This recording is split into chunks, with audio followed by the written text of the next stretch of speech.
This is the Dollemore Daily, and I'm Jesse Dollemore. I'm not one of these people who served in the United States military who then says, I think there should be compulsory service for 18 months or what. I'm not one of those.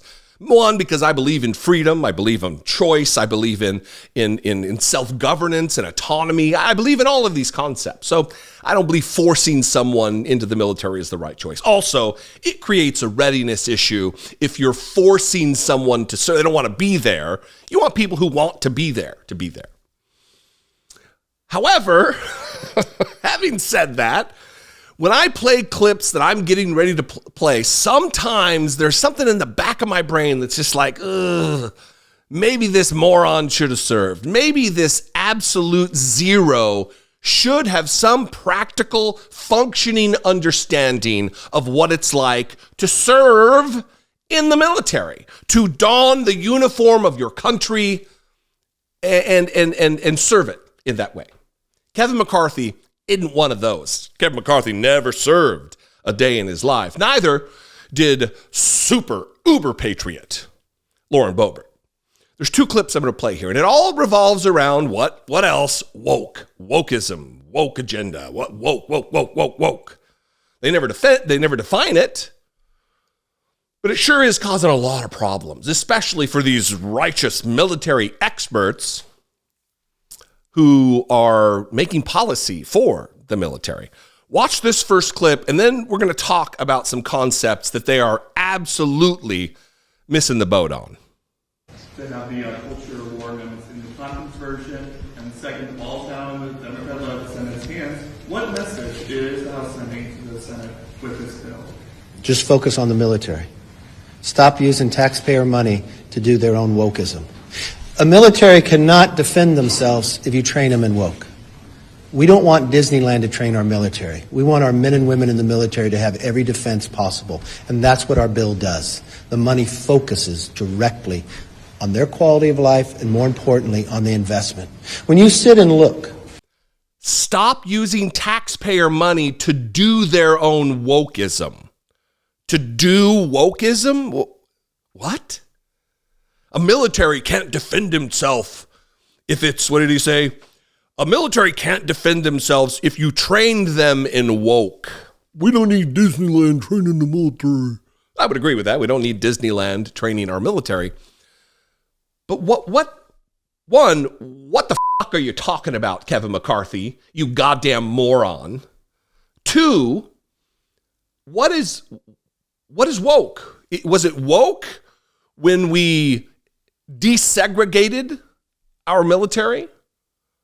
Was it woke when we allowed black veterans to utilize the full width and breadth of their veterans' benefits that were offered and taken advantage of by white soldiers, white veterans?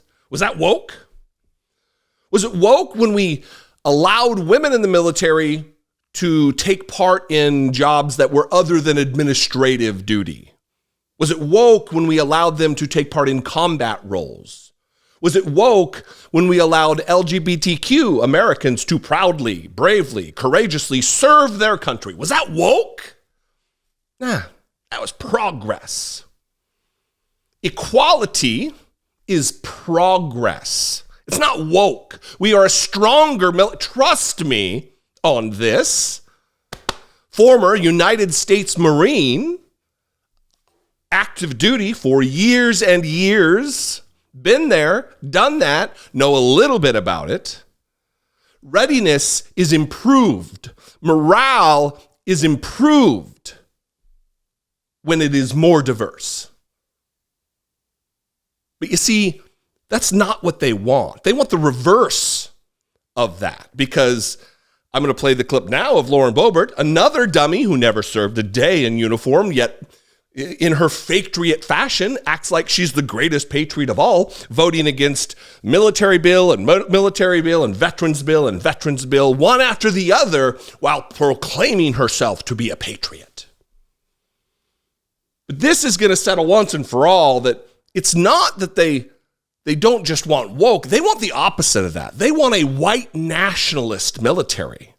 Because here she is defending this last week's actions and statements of Tommy, as she puts it, Tuberville. They're colleagues, and she's calling him Tommy Tuberville, not Tuberville. Make it make sense. Again, stop electing stupid people from a previous video. But watch this, and then we'll talk about it. Just look at what's happening over in the Senate. Senator Tuberville is dealing devastating blows to the Biden regime's woke military. Instead of just going along to get along, he is using the position voters entrusted him with to jam up Biden's woke agenda. I am proud to stand with his efforts, and I know the American people stand with him as well.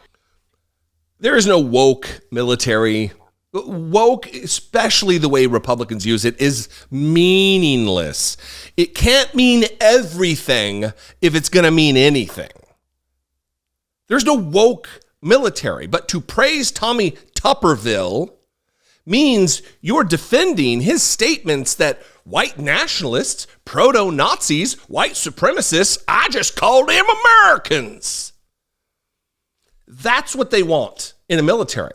They want a military rife with white supremacists, active Nazis, white nationalists. This is the military they want.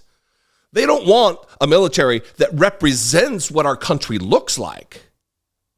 And maybe it would be a decent thing. There would be some efficacy in maintaining a Congress where they actually have to serve, where they know a little bit about how a functioning military operates, how morale between troops works. I mean, I'm not going to hold my breath for that. We're going to continue to have cowards in the ranks of the Republican Party making proclamations from on high about what is good or bad for the military, having never served, having no understanding, no practical knowledge of the topic that they're legislating. What do you think? I can imagine, but I'd love to know. You can leave a comment. That actually helps me and the algorithm to boost my content, get me introduced to new viewers, to grow the family of Dollemore Daily viewers. You can also call and leave me a voicemail, a brief voicemail, 714-576-4054. Of course, you can email me daily at dollemore.com. Follow me on social media. I'm at Dollemore just about everywhere. I'd love to see you there. The Twitter, the Instagram, the Threads, the Facebook. I'm perpetually online. If you want to help support my work, produce what I do here, if I bring you value, not just like, I'm entertaining, that's great, but if I bring value to your day or to your week, please consider, if it's within your means, not if you have to budget it in, becoming a channel member. You can click the join button below for $1.99.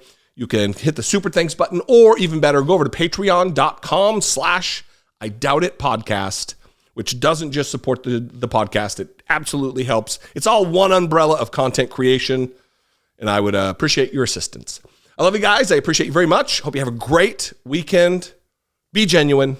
Take care of one another.